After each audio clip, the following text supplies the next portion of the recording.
So today, as of recording of this video, the 18th of April 2023, marks 43 years of Zimbabwean self-rule from the British.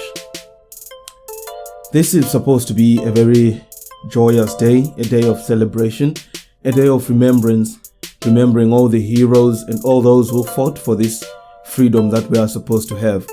But unfortunately, for most of us, this Independence Day is just but a milestone to measure how we have failed as a country to improve the life of the ordinary Zimbabwean, how we have failed to carry on the mandate of what independence was actually supposed to mean and supposed to be in practice.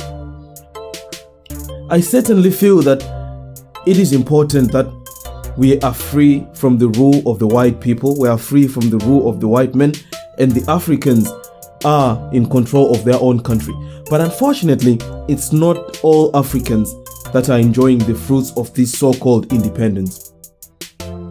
It's a very masterful sleight of hand that Zanu PF government played on the people. They sold us off on the idea that we are independent and we are free. But unfortunately, the truth is they are free. The rest of us were left back in Rhodesia. Only a select few Zimbabweans are enjoying the fruits of independence. But when we went to war, when we went to the liberation struggle, we fought as a country. Everyone sacrificed, everyone bled and died. We all have family, we all have relatives, some of us even have parents who fought in the liberation struggle and lost their lives or limbs. It is quite unfortunate that a very, very select few are getting to enjoy this independence while the rest of us are getting treated like second-class citizens in our own country. What do I mean by being treated like second-class citizens? In Zimbabwe, there's a lot of wealth, there's a lot of money, there's a lot of opportunities. But for you to enjoy those opportunities, you have to be linked to the Zanu PF chefs. You have to engage in corruption, you have to engage in all sorts of shady dealings to enjoy the fruits of Zimbabwe. That's why I'm saying a select few went forward into Zimbabwe. The rest of us were still in Rhodesia. It is sad to note that when the African National Congress was launched, which later morphed into Zanu PF, they had such good and lofty goals. Their goal was to restore the dignity of the African, to restore the prestige of the long-lost great Zimbabwe. It is so sad that now, 43 years later, we are in a worse off position than we were when we were under the rule of the British. There are no jobs. There's no electricity in the country. Public transport is in shambles. There is no employment to speak of. Our youths, the so-called born frees, are bombarded with propaganda and told just how lucky they are to be born in a free country. But let's look at it. Someone who finished or completed their O-levels in 1960 would get a job in a factory, would be able to be in a position to pay a mortgage and have a little house in the location or even in the suburbs, raise a family, have sometimes a little car or even a bicycle. That was respectable because they had their houses, they had their homes. And now the so-called born free has a degree but cannot even afford to rent a one-roomed house. And we're out here celebrating independence. There's not much to celebrate. These comrades who supposedly fought for our freedom, the most vocal ones, the Zanu PF chefs, they are stealing from us. They have robbed our futures. They take, they never give. During the Liberation War, the worst thing you could call someone was a Mutengesi. What is a Mutengesi? A Mutengesi is a sellout. A Mutengesi is someone who does things that go against the interests of the public, or the povo as it is called. Back in those days, Mtengesi was someone who would sell out the guerrillas and tell the Rhodesian front that, well, we have a battalion of guerrillas in that mountain or in that valley. Go get them. Those people were treated harshly and deservedly so. But it is quite unfortunate that those same comrades who know the concept that the war was fought for the benefit of each and every Zimbabwean because we were in it together, they have morphed into modern day Batengesi. The other day I was traveling along the short stretch of road from the main road to Ngezi Platinum Mine.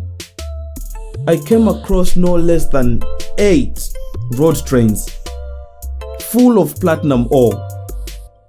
The other day I was traveling along the Mtare Blawayo road, which passes through Beshnov, and I just went to the Marange diamond fields. It's not sanctions. It's not the West. It's those comrades, starting from the head of the snake, our president, up to the least of the least in the cells of the Zanu PF party.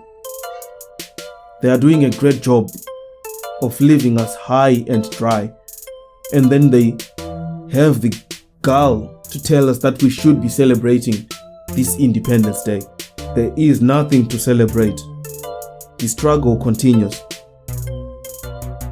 Mbuyane undersaid mapfupa angu achamuka, and Zanu PF is appropriated, and they have put themselves in that position as the mapfupa anehanda who were supposed to rise up.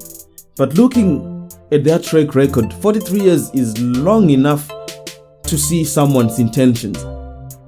If they could have done better, they would have done better. They had 43 years.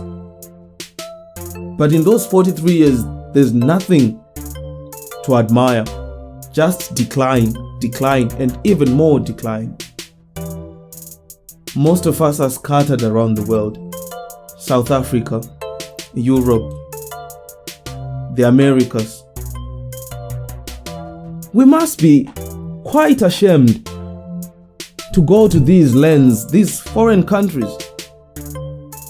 The same people who we said were colonizers and we wanted to be free from them. We are again running with our tails between our legs, looking for employment and better opportunities from those same people whom we considered as our enemies. It's said that a Zimbabwean can get a better life from the people who we called colonialists, rather than under a system that is curated by his own people, his own flesh and blood. As we mark 43 years of independence, I'm not saying don't celebrate. Personally, I can't celebrate because there is nothing to celebrate. Independence was supposed to mean better opportunities for everyone, transparency for everyone, good healthcare for everybody, education for everybody, a system that works on merit, not a system that works on unoziani.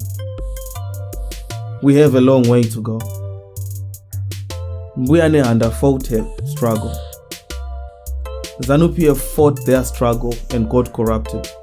It's up to us, the Born Frees, to pick up the struggle so that our nation will not be known as a laughing stock, a begging basket, to unleash the potential that Zimbabwe has. We can't continue relying and cowering in the corners, afraid of these people who are bankrupt when it comes to ideas and plans, who do not see further than 5 years in the future, who do not realize that stealing from your own and sending that wealth to foreign lands, China, Singapore, will only bring ruin to us as Zimbabweans. As we mark 43 years of independence, let's meditate on the thought that at one point our country had so much potential. We had so much hope. We still have that potential, even though the hope may be gone.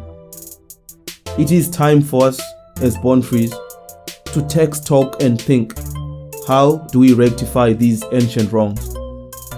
43 years is long enough. Zanu PF has tried and failed. We should realize that when they went to war, when they thought deeply about these things, they were just like us. They didn't have power, they didn't have resources, they didn't have money. They had ideas. So let's gather, let's share ideas, and let's think of a credible plan to gain real independence, not just this fake independence for a few. Thank you for watching.